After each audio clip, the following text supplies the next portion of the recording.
Final segment of the show for today. The guest is Pastor Walker, and the topic is the Hands of God Recovery Ministry. And of course, Reverend Walker, let's pick up where we left off the last time and give you an opportunity to talk about, in a real sense, the compassion not only of organizations like your organization and other individuals like yourself, but the compassion that either the state or the federal government or the local governments have towards some of the things that you're trying to do. Well, right now, Dr. Haney, I don't actually find the state and local government as supportive of this type of ministry program as I would think they should be. I mean, because if you're looking at the fact that you got a problem in existence and you got different agencies, organizations, ministries or the like that are out there trying to put together, implement programs that will help that particular segment of the population, it would seem like, you would like, join in, get on the bandwagon and ride along with them. But a lot of times you find out that, especially with our Metro Council, for one thing, the number of people, they pass this ordinance, it's kind of like almost like under the table, because nobody came to the individuals that run what they call halfway houses, stuff like that, and asked our input on this thing at all. But they passed this ordinance concerning limiting the number of people that could be in any one of the locations. But now we set our places up like residential housing, and I don't think there's a limit on how many people you can have in your family, but yet they come up with this, and I can understand in part why they would do something like that, because there are some flop houses out here.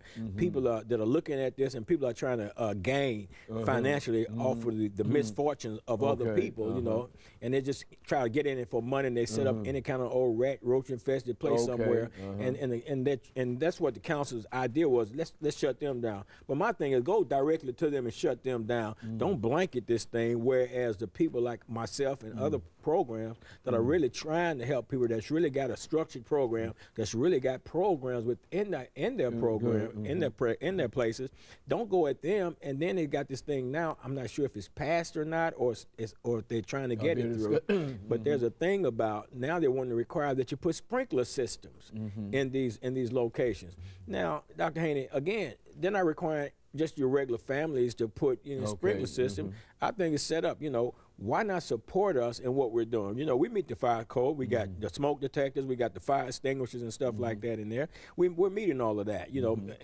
Most of your average homes don't have a smoke detector in them, or definitely not a fire extinguisher. They may have a smoke detector, but not a fire extinguisher.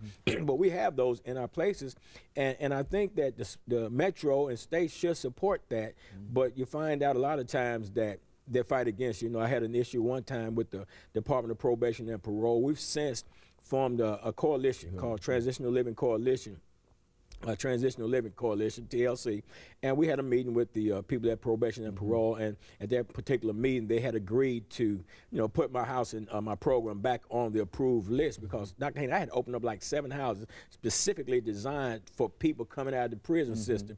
Of course, you would think that, hey, they'd be glad you got that going on, you're on the approved list and everything, but they crossed me off of that. But we've sit down, and I think we've come to terms with that, and we're going to get back on the list as far as that go.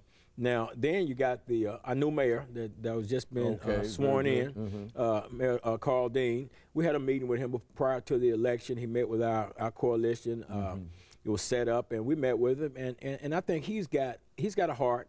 He's got a heart for what we're doing, because we wanted to find out where he stood on this particular issue, because we don't want, because you got Purcell that was in office that signed off on this bill limiting the number of people, and you got the Homeless Power Project out here pushing, trying to get more and more housing and stuff put together and all kind of things. So you definitely want a mayor that's going to be in your corner, that's going to help you to carry out your mission and your purpose, because the roadblocks shouldn't come from state government. The roadblocks shouldn't come from Metro Council.